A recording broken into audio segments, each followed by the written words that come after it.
Hello students, आज के lecture में हम इस चैप्टर को आगे रीड करना कंटिन्यू करने वाले हैं। दोस्तों, अभी तक के चैप्टर में हमने ये तो देखा कि जो राइटर हैं वो अपनी फैमिली के साथ ईस्टर का फेस्टिवल सेलिब्रेट करने के लिए इंग्लैंड जा रहे हैं और बॉस्टन एयरपोर्ट पर उनके साथ कुछ अजीब हो जाता है। वहां पे जब वो फ्रीक्वेंट फ्लायर प्रोग्राम का जो कार्ड है उसको निकालने के लिए अपने बैग की जिप को खोल रहे होते हैं, तब वो जिप नहीं खुलती। बहुत ज्यादा जोर लगाते हैं, वो एकदम खुल जाती है और उस बैग के अंदर जो भी कंटेंट्स हैं वो बहुत बड़े एरिया में उस एयरपोर्ट पर हर जगह फैल जाते हैं और साथ में उनकी जो फिंगर है वो भी कट हो चुकी है, वहां से खून निकल रहा है। अब दोस्तों, ऐसे ही कुछ और मिस एडवेंचर्स की बात की है राइटर ने, उनको हम आज के लेक्चर में डिस्कस करने वाले हैं। तो देखिए दोस्तों, but I am afraid it's so. अब दोस्तों, राइटर के साथ जो इतने सारे मिस एडवेंचर्स होते हैं, इसकी वजह से उनको डर भी लगता है। I always have catastrophes when I travel. वो जब भी ट्रैवल करते हैं तब अलग अलग डिजास्टर्स उनके साथ हो जाते हैं। Once on an aeroplane, यहाँ पे एक फ्लाइट की वो बात कर रहे हैं कि जब वो एक बारी फ्लाइट में बैठे थे, I leaned over to tie a shoelace. वो अपने शू का लेस टाई करने के लिए थोड़ा सा झुके नीचे। Just at the moment, someone in the seat ahead of me threw his seat back into full recline. उसी टाइम दोस्तों, उनके आगे जो पर्सन बैठा था सीट पे, उसने अपनी सीट को पूरा पीछे रिक्लाइन कर लिया। फिर क्या हुआ? And found myself pinned helplessly in the crash position. और जो राइटर है वो क्रैश पोजीशन में वो वहां पर अटक गए। दोस्तों, आपको पता है कि जब हम किसी फ्लाइट में बैठते हैं तब वहां पर क्रैश पोजीशन होती है कि हमें नीचे झुकना होता है और वहां पे अपने हैंड्स को अपने सर के ऊपर रखना होता है। तो वैसी ही किसी पोजीशन में जो राइटर है वो अटक जाते हैं क्योंकि वो अपना शू लेस बांधने के लिए नीचे झुके थे और जो आगे पर्सन है उसने अपनी सीट को पीछे ऊपर रिक्लाइन कर लिया। अब वो वापस सीधे नहीं हो सकते हैं। It was only by clawing the leg of the man sitting next to me that I managed to get myself freed. अब वो बताते हैं कि खुद को फ्री करने के लिए उनको आगे जो पर्सन बैठा था उसकी जो लेग्स हैं उसको थोड़ा छेड़ना पड़ा, उनको हिलाना पड़ा कि वो जो पर्सन है वो अपनी सीट को ठीक करे और वो वापस अपनी पोजीशन पर आ सके। तो देखिए दोस्तों, यहाँ पे एक और उन्होंने मिस एडवेंचर के बारे में हमें बताया है। On another occasion, अब वो किसी और इंसिडेंट की बात कर रहे हैं। I knocked a soft drink onto the lap of a sweet little lady sitting beside me. वो कहते हैं कि उनके साथ में कोई एक बहुत ही स्वीट छोटी सी लेडी वहां पे बैठी हुई थी। उनके ऊपर उन्होंने एक पूरी ड्रिंक की गिरा दी। वहां पे एक सॉफ्ट ड्रिंक थी जो कि उन्होंने गलती से उस लेडी के ऊपर गिरा दी। The flight attendant came. वो फ्लाइट की जो अटेंडेंट थी वो वहां पर एकदम से आई एंड क्लीन हर अप। उन्होंने उस लेडी के कपड़ों को थोड़ा सा साफ कर दिया and brought me a replacement drink.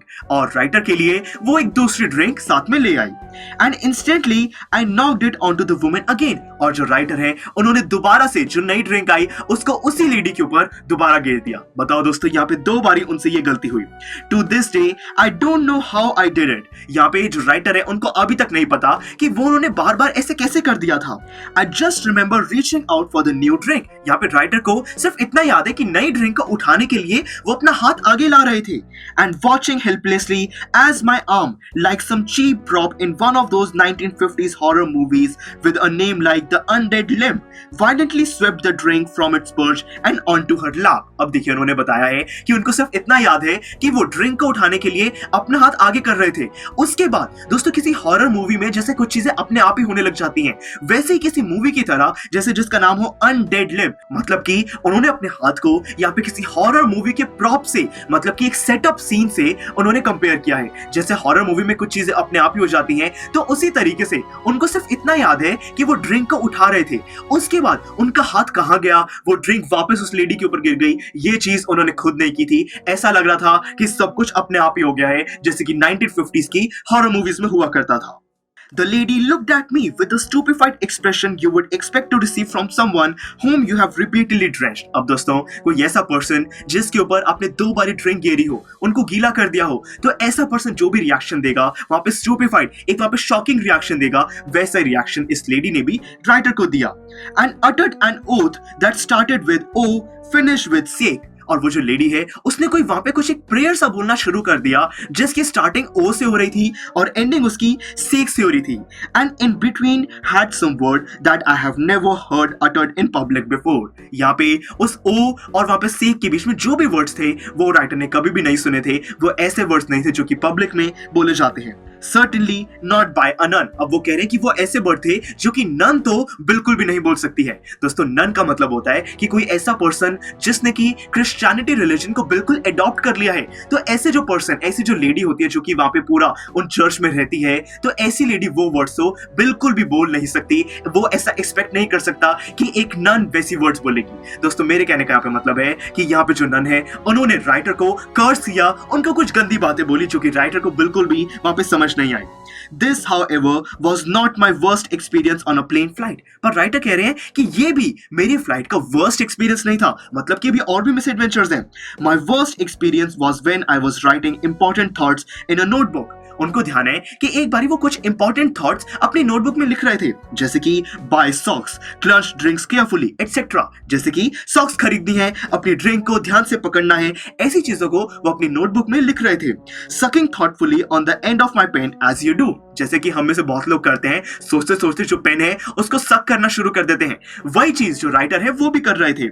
And fail into conversation with an attractive young lady in the next seat. उनके साथ वाली सीट पे कोई अट्रैक्टिव यंग लेडी भी बैठी थी, वो उनसे भी साथ साथ बात कर रहे थे, उनको इंप्रेस करने की कोशिश कर रहे थे।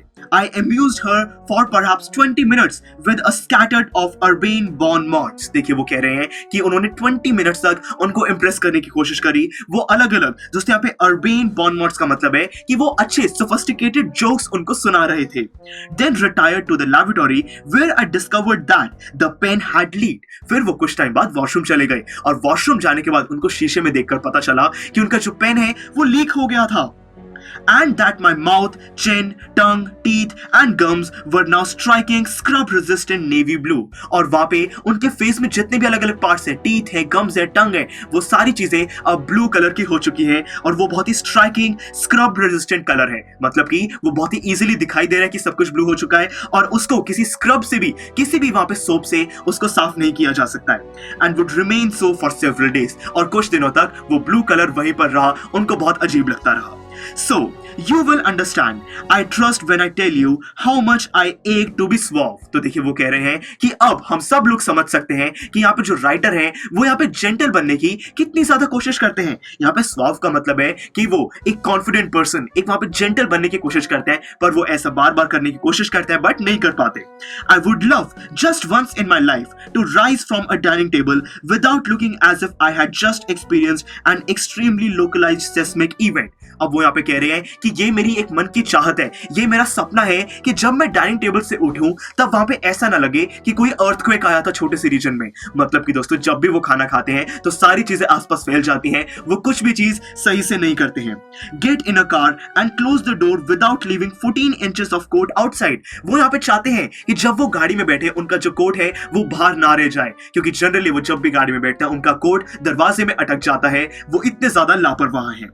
Wear light colored trousers without discovering at end of the day that I have at various times sat on chewing gum, ice cream, cough syrup and motor oil। तो देखिए वो कह रहे हैं कि ये मेरा ये भी सपना है कि किसी दिन मैं एक लाइट कलर का वहां पे कोई पैंट पहनूं और फिर जब मेरे पूरा दिन खत्म हो जाए और एंड में मुझे कुछ ऐसा ना दिखे कि पूरे दिन में मैं किसी च्युइंग गम पे, मोटर ऑयल, किसी कॉफी पे मैं बैठ गया था। तो देखिए दोस्तों यहाँ पे राइटर के साथ कितनी अजीब अजीब चीजें रोज अपनी डेली लाइफ में हो जाती हैं, but it is not to be. पर ऐसा कभी भी नहीं होगा। राइटर जानते हैं कि वो जितनी मर्जी कोशिश कर लें वो एक जेंटलमैन नहीं बन पाएंगे। ये जितने भी वहां पे स्वाव वो बनने की कोशिश कर रहे हैं, जेंटल बनने की कोशिश कर रहे हैं, वो ऐसा नहीं कर पाएंगे। उनके साथ हमेशा कुछ ना कुछ वहां पे मिस एडवेंचर होता रहेगा। तो देखिए दोस्तों हमने इस पार्ट में देखा कि कैसे जो राइटर हैं उनके साथ सिर्फ एयरपोर्ट पर वहां पे मिस एडवेंचर नहीं हुआ, बल्कि फ्लाइट में भी उनके डिफरेंट एक्सपीरियंसेस के बारे में उन्होंने हमें बताया है। अब दोस्तों इन सारी चीजों से बचने के लिए राइटर क्या करते हैं, वो कैसे विजिलेंट बनते हैं, उसी चीज को हम समझेंगे नेक्स्ट लेक्चर में। बहुत ही इंटरेस्टिंग है। See you in the next lecture. Students, I am sure आपको ये वीडियो बहुत पसंद आया होगा। तो इसी तरह से इंटरेस्टिंग तरीके से अगर आप सारे कॉन्सेप्ट्स, थ्योरीज, डिफरेंट चैप्टर समझना चाहते हैं तो डाउनलोड करिए PuStack ऐप, क्योंकि इस ऐप पर आपको बहुत कुछ मिलेगा। सैम्पल पेपर्स हो, टिप वीडियोस हो, different lectures, back exercise solutions, बहुत कुछ। So what are you waiting for? Download PuStack app.